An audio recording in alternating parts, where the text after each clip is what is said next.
And kind of alternative title of this talk is the case of unknowing 3/2. Because it's the second time in my career when I have like unknowing exponent 3/2 somewhere in the estimate, and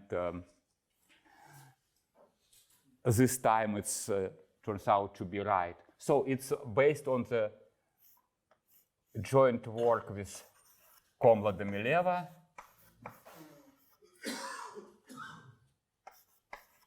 Stephanie Peter-Michel,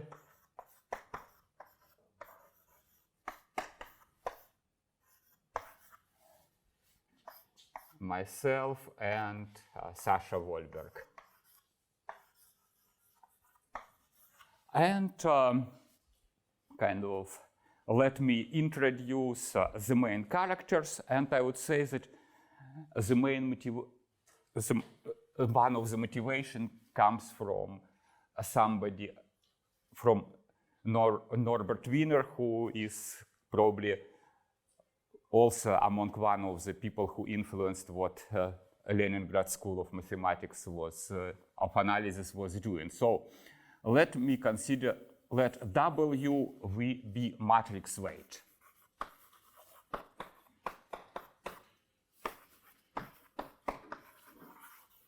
And what does it mean? That it is just function defined, say, on the real line. We can generalize it to Rn with values in the space of D by D matrices. And we assume that values of these are Hermitian matrices and positive semi-definite. And in this case, we can introduce something like weighted L2 space. And norm in this space is defined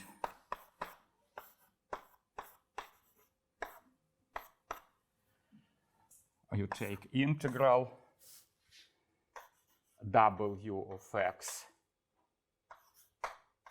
f of x inner product with f of x,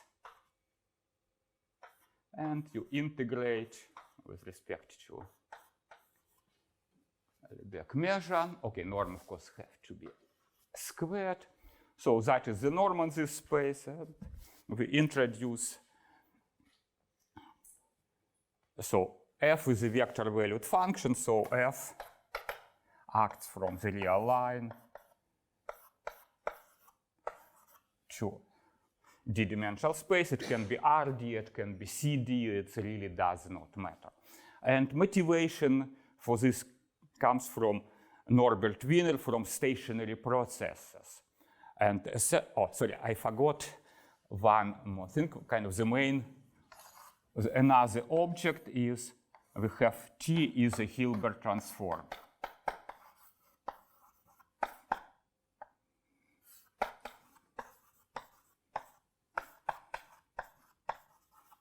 So Tf of s 1 over pi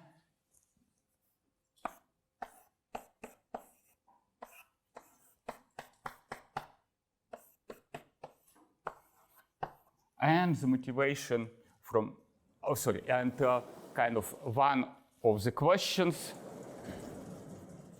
is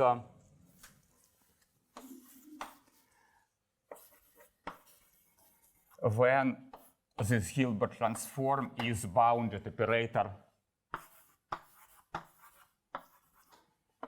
in this weighted space L2W. And motivation for this problem comes from the work of Norbert Wiener in stationary processes. It means operator is bounded. It means that angle between past and future is positive. So you cannot kind of exactly predict future from the past. And what is more important, that if you consider a stationary process with discrete time, it means that you can construct linear predictor like in the form of series, and the series will converge. So it's essentially the question when system of exponents form a basis in the weighted space. But I will kind of not discuss all this connection, but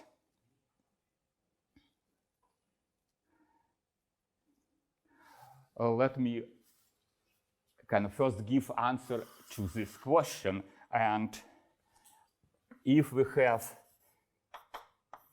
W is scalar valued function, scalar weight, so it is just one-dimensional stationary process, then the answer is known since the 60s. There is a theorem by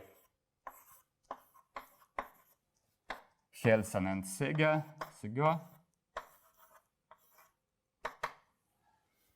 And I will not state it because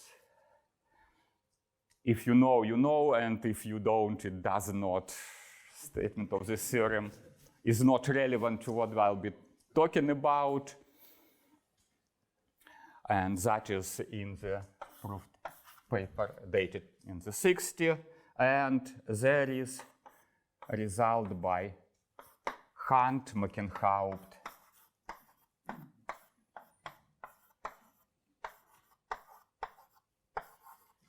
and Widen, and that is, I believe, 73. And again, I'll state it in a moment, but that is for the scalar case. And for the matrix case, it's myself and Sasha Wolberg in 94. And the result, and let me state this theorem and say that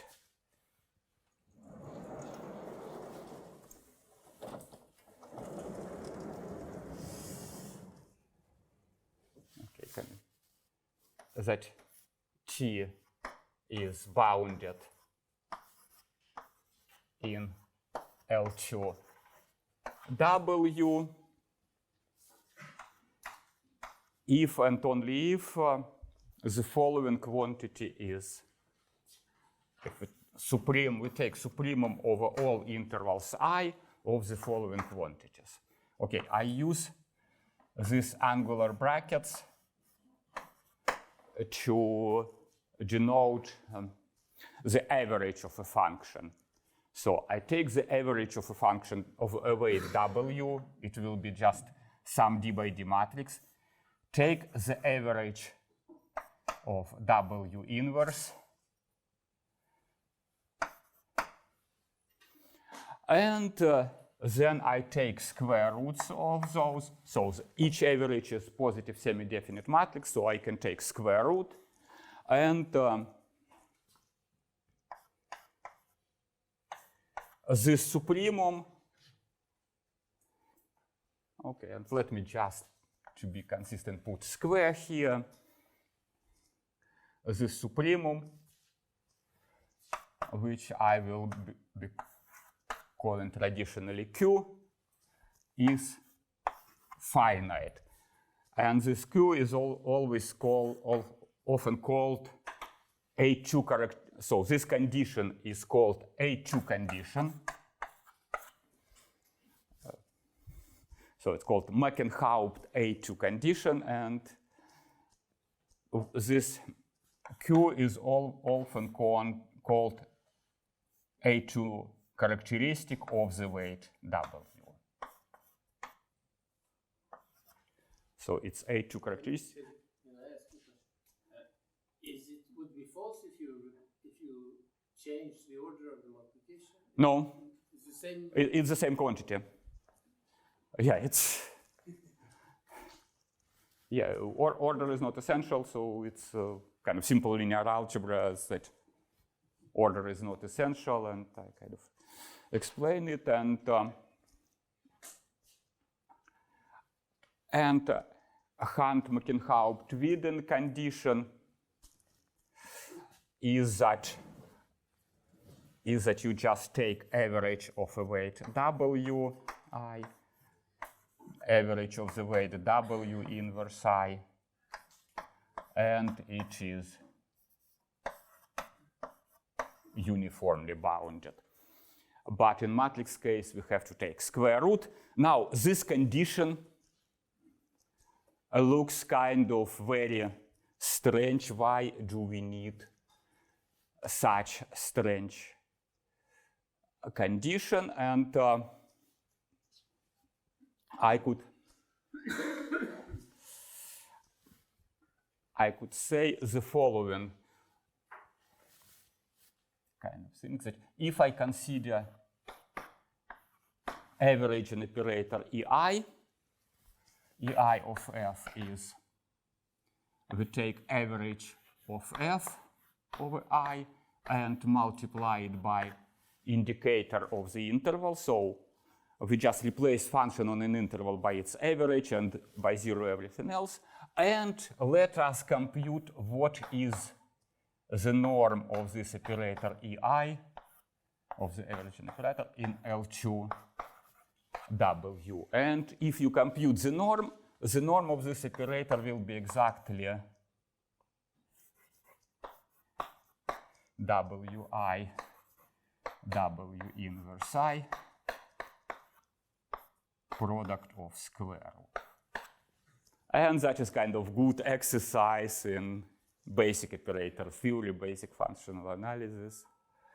For the scalar situation, it's kind of very easy, but it requires some computation in the general case.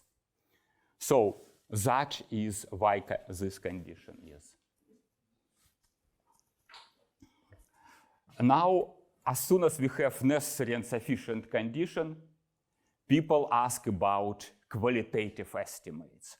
So how can we estimate a norm of Hilbert transform and other operators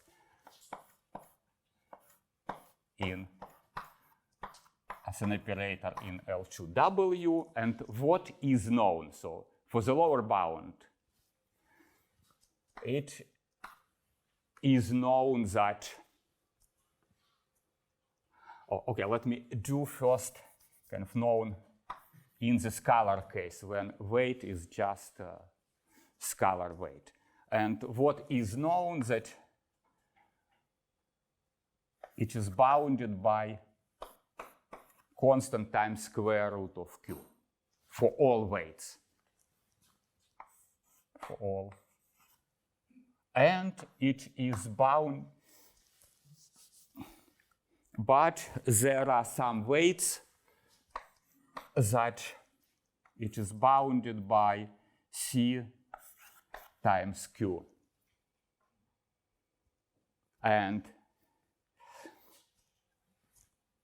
for some weights. And what does it mean? If we, that for every Q greater than 1, there exists weight, of course, that depend on this constant Q, such that its A2 characteristic is Q,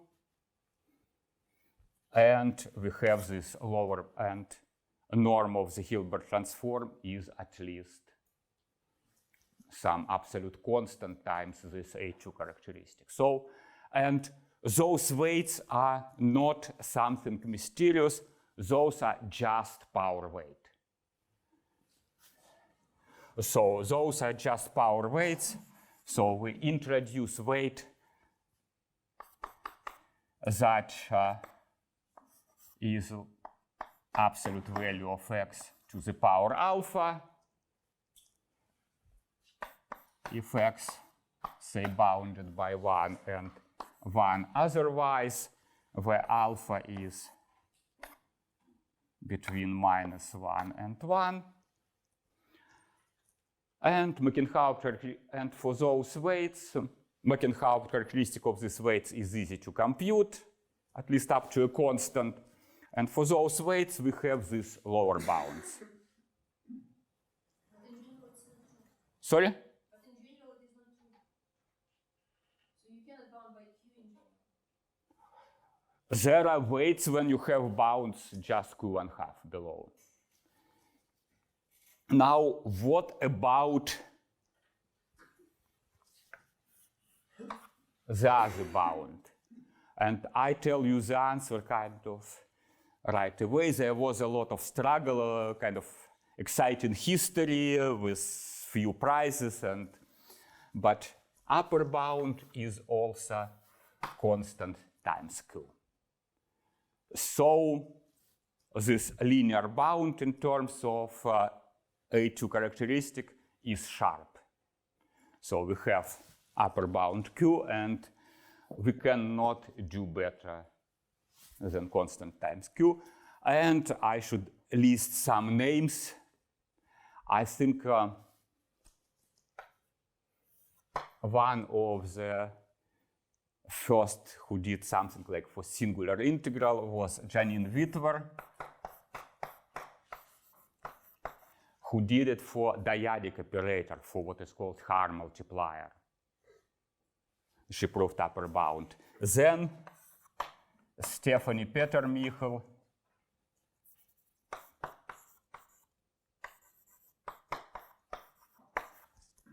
did it for Hilbert transform.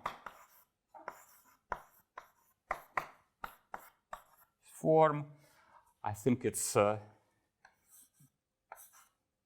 paper is dated 2007, but she did it a bit earlier. So, and then she did it for Riesz transform, and there were a lot of kind of intermediate results.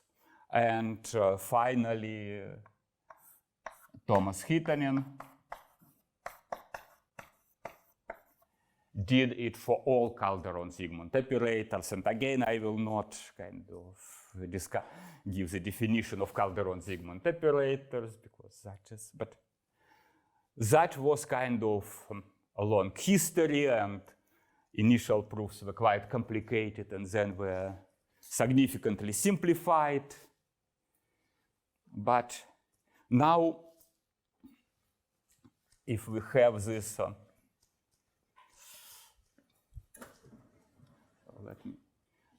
now, what can be said about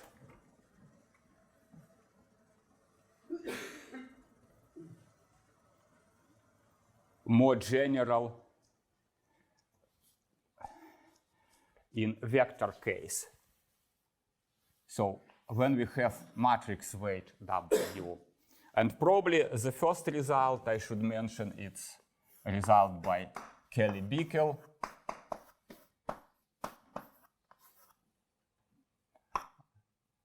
Again, Stephanie Petermichel.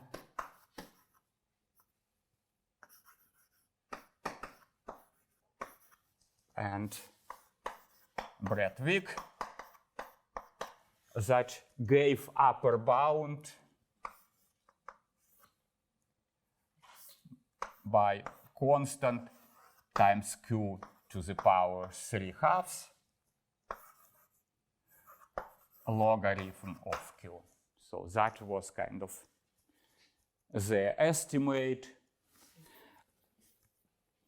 And essentially, Brett can correct me, but what was done, they looked at our paper with Sasha Wahlberg and with a lot of clever tricks, because kind of directly you cannot get good estimates out of it, so you need kind of a lot of clever tricks.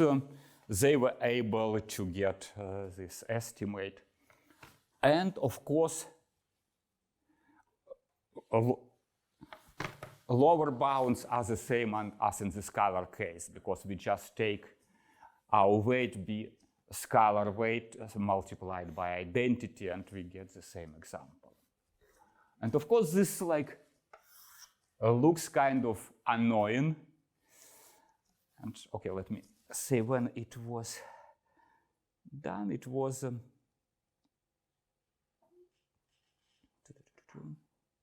I think it was done like in 2015, and then in Stephanie Petermich, Nazarov.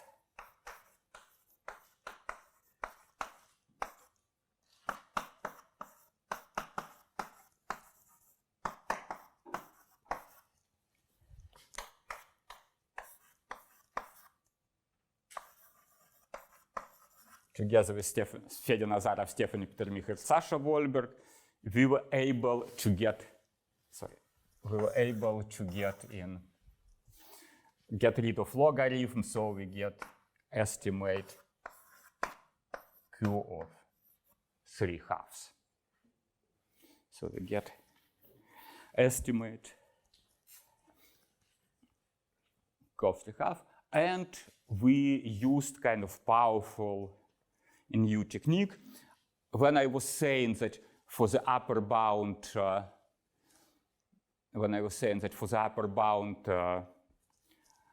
there were a lot of simplifications. There was technique of so-called sparse domination developed by Andrei Lerner, and later we kind of generalized the technique for the vector valued case. It is called convex bodies sparse domination, and it was like state-of-the-art technique, but we were not able to get anything below 3/2. And consensus at the time was that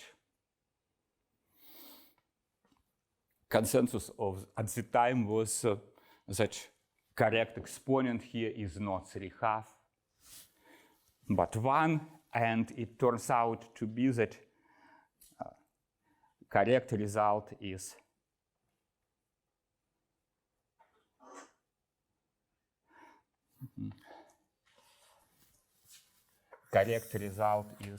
just correct exponent is just 1. So, and kind of the main statement is that there exists some absolute constant C such that for any constant greater than 1, there exists W matrix weight, there exists weight W, and it is just 2 by 2 matrix valued function such that A2 characteristic of the weight W is Q, and norm of the Hilbert transform in L2 W is bounded by this constant C, Q to the power 3/2. So 3/2 is an optimal exponent. We can construct. Now, I should say that kind of when I first kind of try to understand this problem, I was trying, okay, in the scalar case, we have lower bound on power weights. Okay, let me do power weights and let me pre and post multiply it by some rotation. So combine kind of power weight and rotation and do something. And I spent a lot of time with the calculations, but just get linear lower bound, just constant times Q. And now I understand why, because there is almost a theorem that there is no simple counterexample.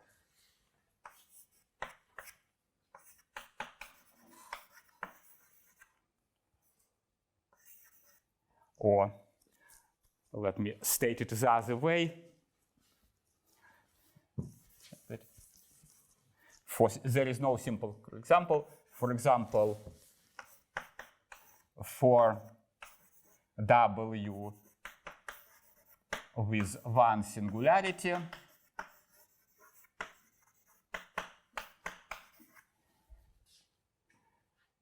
we have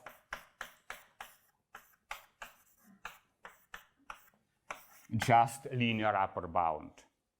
if you kind of understand what singularity is, if you state it correctly.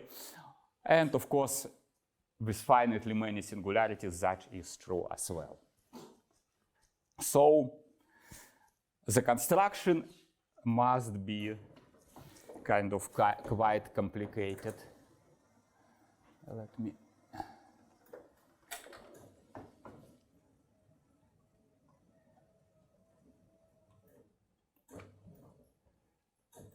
Now let me kind of try to explain the idea of the proof, the idea of the construction, and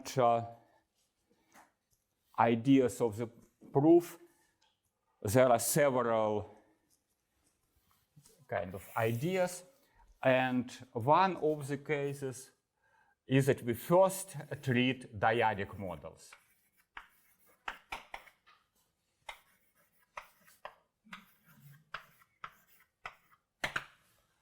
Dyadic models, and we treat kind of martingale. And we take martingale approach. Now, let me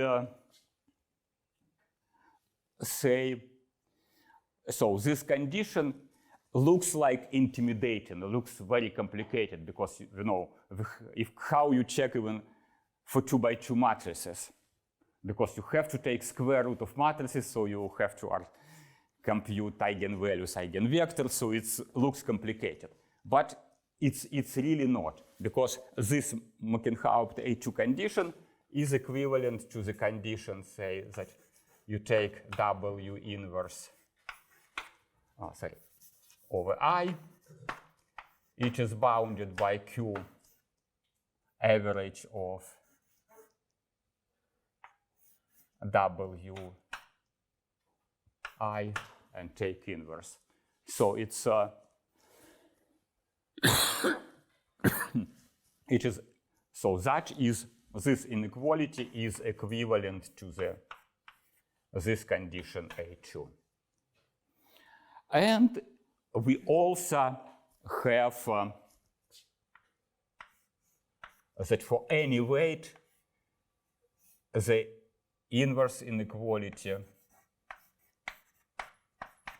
holds with constant 1. And that is just, this inequality is just Cauchy-Schwarz.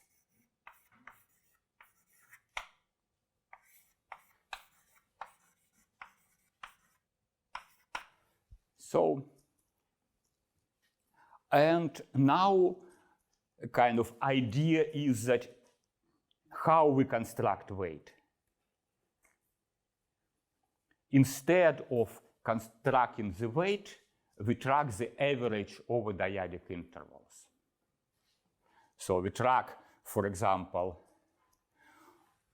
call this matrix average UI, call this matrix average of W, called it VI, and we just track those matrices. And now let me draw a picture for the scalar weights. So for the scalar weights, we have like 2 coordinates, U and V, and we have 2 hyperbolas. UV equal 1 and UV equal Q. And as long as our averages lie in between those 2 hyperbolas, the A2 condition is satisfied with constant Q. So suppose on some interval we are somewhere here. Then we go from an interval to its left and right halves. And of course, if values of U and V are here and here, the initial point should be in the middle. So we have kind of random movement. We move randomly in one direction and another direction. So, and we kind of continue. And to get a weight, we have to end up with probability 1 on this lower bound. Now, and so in fact, and this way, tracking the average, we will construct A2 weights. Okay, I'm cheating here a little bit. We construct what is called dyadic A2 weights, because this supremum would be taken only over dyadic integrals. Again, the same idea work for matrix weight. We have like this huge domain in the space of matrix. We have like those two conditions, this equality and that equality, and I did not drink enough to draw a picture, but kind of formally we just kind of can write down. So instead of tracking the weight and the function, we track the averages of W and W inverse. And now we construct the averages by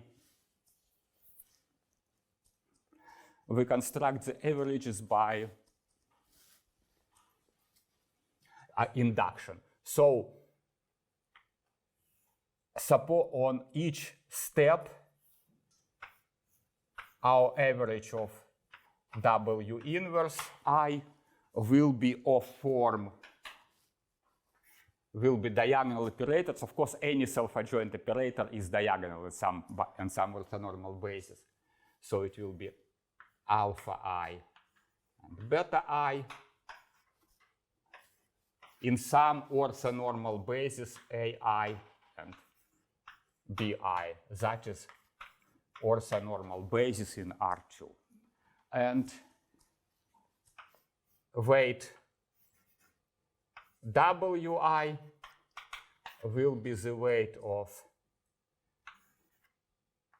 beta I, let me put it sharp, and alpha I sharp in the same basis. So both averages are diagonal in the same basis, and kind of you can think always that alphas are much bigger than betas, and it's also for sharps as well, and that alpha I, beta I sharp is Q, and the same as alpha I sharp, beta I is Q. So when we multiply those two averages, we will get just, so we will just get Q on the diagonal. And if we multiply square roots of those two matrices as in the condition, we will get square root of Q on the diagonal. So that is, so alpha I is just positive. And the first step of the construction will be rotation. So we change a little, we change basis.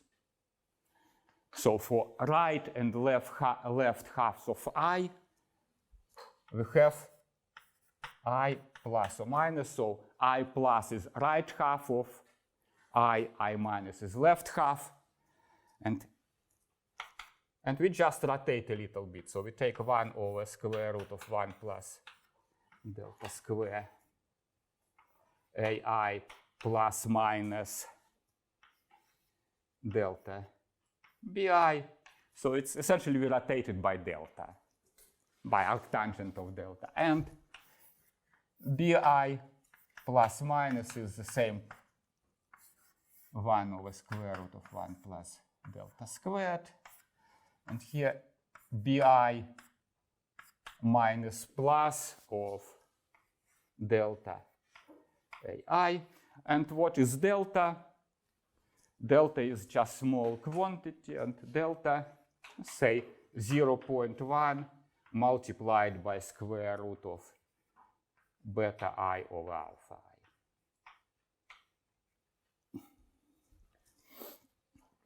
And now, and we want our values on I plus and I minus to be diagonal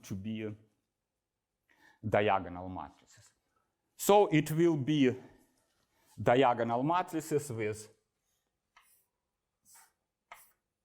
some alpha twiddle and some beta twiddle and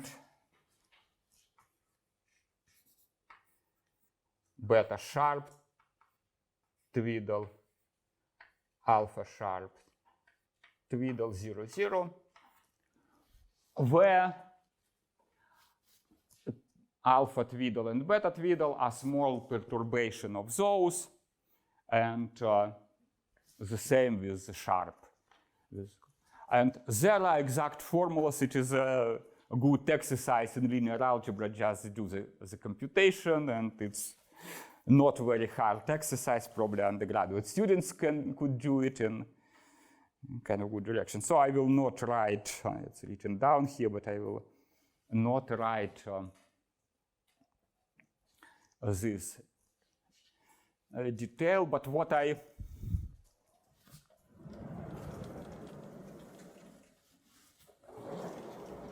want to do kind of on the second step, I want to do the stretching.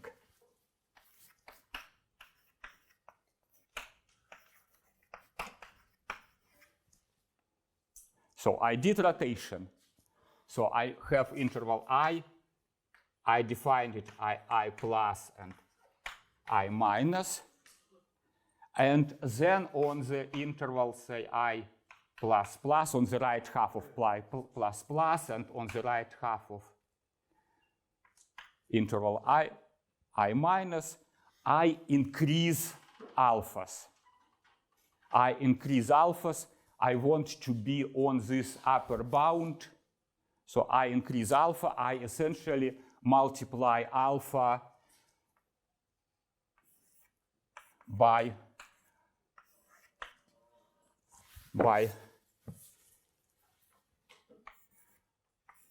R alpha, where alpha is just 2 minus 1 over this Markenhaupt characteristics. And so I increase alpha, and then I repeat this construction. And it turns out that for dyadic models, for some miracle and a lot of computations, it gives you correct estimate. But what is dyadic model? Okay, probably people who are familiar with the subject know the shift operator by Stephanie Peter-Michel, and SF is just sum over dyadic I, and you take FHI and you HI plus higher functions minus HI minus. So you have this classical hard shift by Stephanie Peter-Michel. And now she also recently introduced another hard shift, which she call dyadic Hilbert transform, which is sum of, again, dyadic I, which is F inner product with higher function I plus multiplied by H minus minus F HI minus So it basically switch Haar coefficients for siblings. Now, kind of interesting fact about this operator that its average over all translations and dilations of dyadic lattice gives us Hilbert transform up to a constant. This one gives us 0 up to a constant. But what operators we get? We study the operator. Let me finish that. We study the operator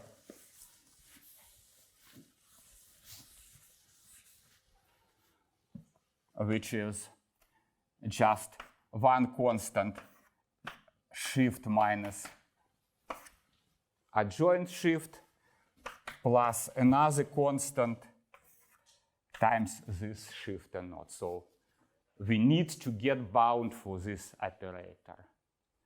Now, what is this operator? So, okay, let's write matrix of Haar or matrix of Hilbert transform in the Haar basis. We can compute it. But now suppose we count interactions only between every interval I and its children. So we get like this tri-diagonal matrix. And if we write down what is that, it will be exactly this operator with some constant that can be explicitly computed. And the reduction from kind of Hilbert transform to this operator is done by so-called remodeling that was initiated by Bourgain, then developed further by Fedor Nazarov for Sarasons, for solving Sarason's conjecture, then developed further by me and my student Spira Kakarampos, that we used it for another application, and then we used it to reduce to this operator. Okay, that's probably all I could talk kind of in hours about this construction, but let me stop now. Thank you for the attention.